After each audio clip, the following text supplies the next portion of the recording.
BBC বাংলার সান্ধ্য অধিবেশন প্রবাহতে আপনাদের স্বাগত। আজ আপনাদের সাথে লন্ডন স্টুডিও থেকে আছি মানসী বড়ুয়া। ইন্নালিল্লাহ। দখলদার ইসরায়েলি বাহিনী এবং যুক্তরাষ্ট্রকে একে একে শিক্ষা দিতে শুরু করেছে ইরান। ইরানের হামলায় সবকিছু চুরমার হয়ে যাচ্ছে।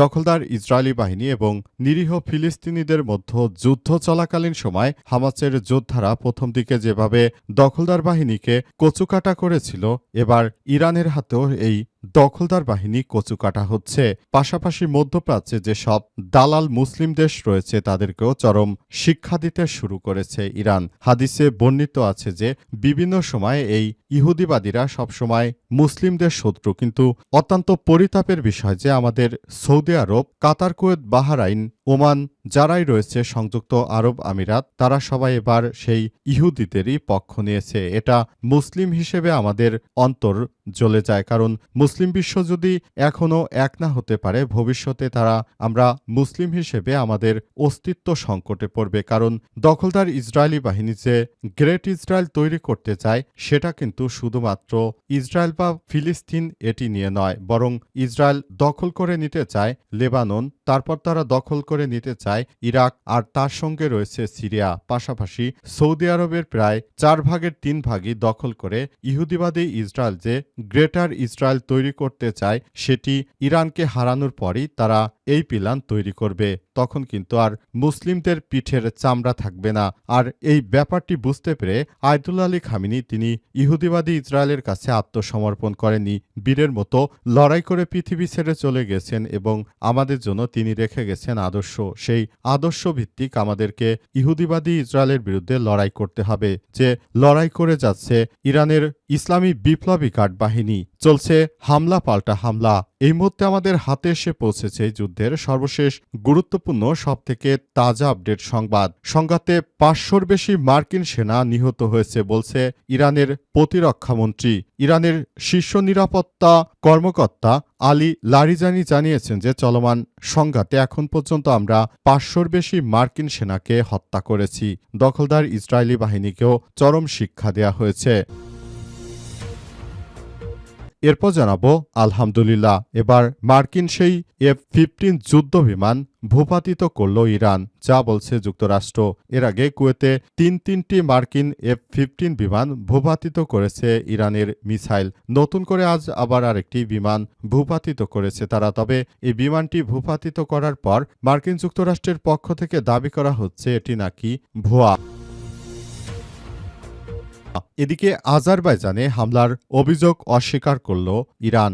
আজারবাইজানে একটি ড্রোন হামলা করা হয়েছে। আজারবাইজান হচ্ছে একটি মুসলিম দেশ। এই মুসলিম দেশে ইহুদিবাদী ইসরায়েলেরা হামলা চালিয়ে তারপর এই হামলার দায় তারা ইরানের উপর চাপিয়ে দিতে চেয়েছিল। জানাবো ইরানের 2টি স্কুলে মার্কিন যুক্তরাষ্ট্র ও দখলদার ইসরায়েলের ক্ষেপণাস্ত্র হামলা। ইরানের একটি মেয়েদের প্রাইমারি স্কুলে এবং আরেকটি ছোট বাচ্চাদের স্কুলে হামলা করা হয়েছে। হামলা করে অসংখ্য মাসুম বাচ্চাকে হত্যা করেছে এই কুখ্যাত ইহুদিরা।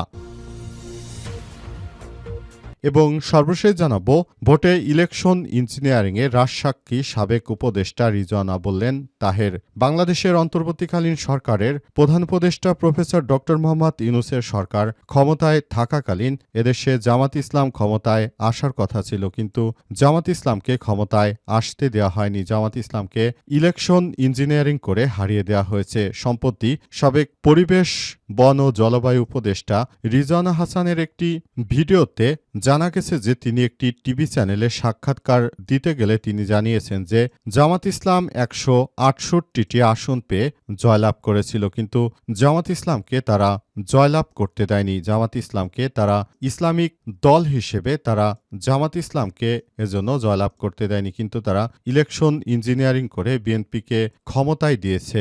এই বিষয়টি জানার পরই এবার জামাতের পক্ষ থেকে ব্যাপক আন্দোলনের ডাক দেয়া হতে পারে, এমনটাই আলাপ আলোচনা চলছে। প্রিয় দর্শক, এতক্ষণ শুনছিলেন সংবাদ শিরোনাম, এবারে বিস্তারিত।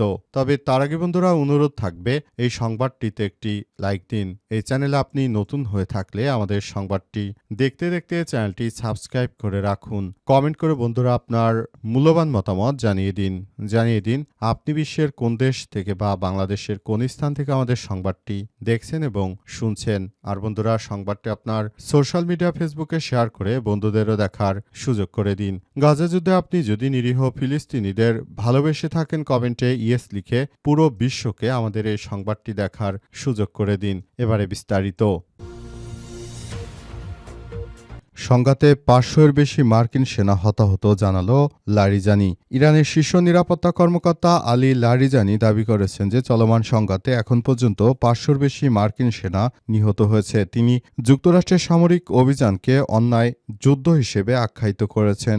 সামাজিক যোগাযোগ মাধ্যমে দেওয়া পোস্টে লারিজানি জানিয়েছেন যুক্তরাষ্ট্রের প্রেসিডেন্ট ডোনাল্ড ট্রাম্প ইসরায়েলের প্রধানমন্ত্রী বেঞ্জামিন নেতানিয়াহুর ভাড়ামিপূর্ণ আচরণে প্রভাবিত হয়ে জনগণকে ইরানের বিরুদ্ধে অন্যায় যুদ্ধে জড়িয়ে দিয়েছে। তিনি লিখেছেন, মাত্র কয়েকদিনের মধ্যে ৫০০-এর বেশি মার্কিন সেনা নিহত হয়েছে।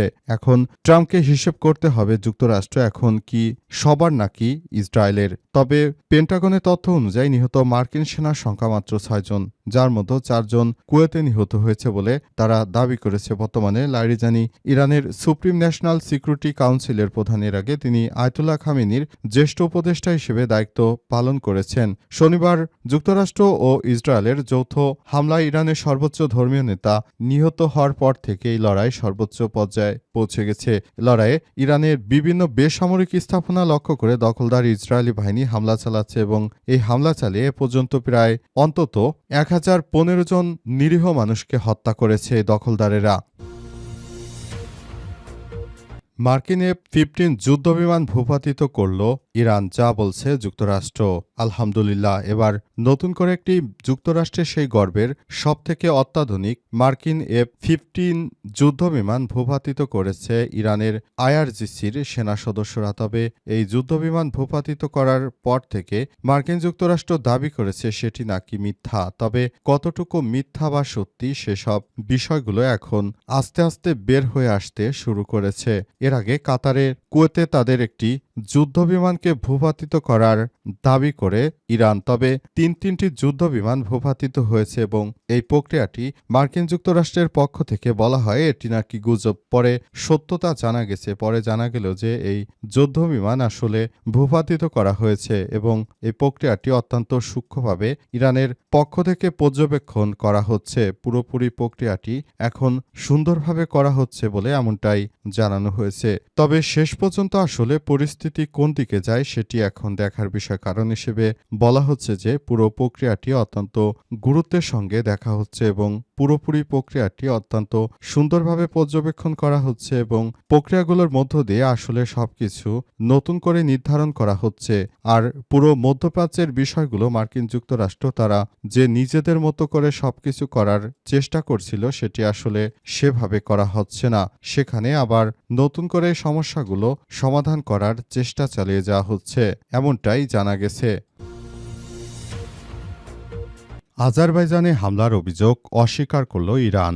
আজারবাইজানে কয়েকটি ড্রোন আঘাত এনেছে বলে দেশটি জানিয়েছে। তারা সন্দেহ করছে যে হামলাটি ইরান থেকে করা হয়েছে, এজন্য তেহরানের রাষ্ট্রদূতকে তলবও করেছে বাকু। তবে আজারবাইজানকে টার্গেট করার অভিযোগ অস্বীকার করেছে ইরান। ইরানের উপপররাষ্ট্রমন্ত্রী কাজেম ঘারিবাবাদি বলেছেন তারা আজারবাইজানকে লক্ষ্য করার জন্য দাবি অস্বীকার করেছে। এর আগে আজারবাইজান জানিয়েছে দুটি ইরানি ড্রোন তাদের রাষ্ট্র স্বায়ত্তশাসিত নাকসিভান অঞ্চলে আঘাত এনেছে, যার মধ্যে একটি বিমানবন্দরের ভবন ছিল। ইরানের তাসনিম নিউজ এজেন্সির বরাত দিয়ে ঘারিবাবাদি বলেছেন যে ইসলামী প্রজাতন্ত্র ইরান আজারবাইজান প্রজাতন্ত্রকে লক্ষ্যবস্তু করেনি। আমরা আমাদের প্রতিবেশী দেশগুলোকে লক্ষ্যবস্তু করি না। তিনি আরও দাবি করেছেন ইরানের নীতি হল কেবল এই অঞ্চলে সক্রিয়তার শত্রুদের সামরিক ঘাঁটিগুলোতে হামলা চালানো, যেগুলো ইরানকে আক্রমণ করার জন্য ব্যবহৃত হয়, যার জন্য যুক্তরাষ্ট্র এবং ইসরায়েলের ঘাঁটিগুলো অন্তর্ভুক্ত বলে তারা নিশ্চিত করেছে এবং তারা এই প্রক্রিয়ার মধ্য দিয়ে আসলে সবকিছু নিয়ন্ত্রণ করতে চায় এমনটাই জানানো হয়েছে বলে নিশ্চিত করা হয়েছে এবং পুরোপুরি প্রক্রিয়াটি সুন্দরভাবে করার মধ্য দিয়ে তারা এই প্রক্রিয়াগুলোকে করতে চায় এমনটাই জানানো হয়েছে। ইরানের ২টি স্কুলে যুক্তরাষ্ট্র ও দখলদার ইসরায়েলের ক্ষেপণাস্ত্র হামলা। ইরানের ২টি স্কুলে এই দখলদার বাহিনী হামলা চালিয়েছে। দখলদার বাহিনীর হামলায় একটি স্কুলে মেয়েদের একটি প্রাইমারি স্কুলে হামলা চালানো হয়েছে। সেই একই স্কুলে ১৬৩ জন মানুষ মারা গেছে। দখলদার ইসরায়েল এতটাই ভয়ানক সন্ত্রাসী একটি রাষ্ট্রে পরিণত হয়েছে যে তারা কোনোভাবে কোনো কিছু করতে দিচ্ছে না ইরানকে সুস্থভাবে বাঁচার মতো কোনো অধিকার দিচ্ছে না এই দখলদার রাষ্ট্রটি। দখলদার রাষ্ট্রটি পুরোপুরি প্রক্রিয়াটি এমনভাবে করার সিদ্ধান্ত গ্রহণ করেছে যে পুরো প্রক্রিয়াটি তারা থমকে দেওয়ার চেষ্টা চালিয়ে যাচ্ছে। দখলদার ইসরায়েলি বাহিনী সবকিছু নিজেদের মতো করে তারা করার চেষ্টা চালিয়ে যাচ্ছে। পুরোপুরি মধ্যস্থতা করার জন্য তারা আসলে সবকিছু করার মধ্য দিয়ে এগিয়ে যাচ্ছে। তারা ইরানে প্রতিনিয়ত বেসামরিক মানুষদের লক্ষ্য করে হামলা চালিয়ে যাচ্ছে। দখলদার ইসরায়েলি বাহিনী তারা বিভিন্ন এলাকায় বেসামরিক জায়গাগুলোতে এক এক করে হামলা চালিয়ে তারপর সবকিছু তছনছ করার চেষ্টা করছে। এদের হাত থেকে পুরো বিশ্বের মানুষকে বাঁচাতে হলে এখনই সবাইকে আরও বেশি ঐক্যবদ্ধভাবে কাজ করতে হবে। সবাইকে এই বিষয়গুলো নিয়ে খুবই গুরুত্বের সঙ্গে কাজ করতে হবে যাতে করে দেশের অভ্যন্তরে কোনো ধরনের কোনো সমস্যা কেউ তৈরি করতে না পারে।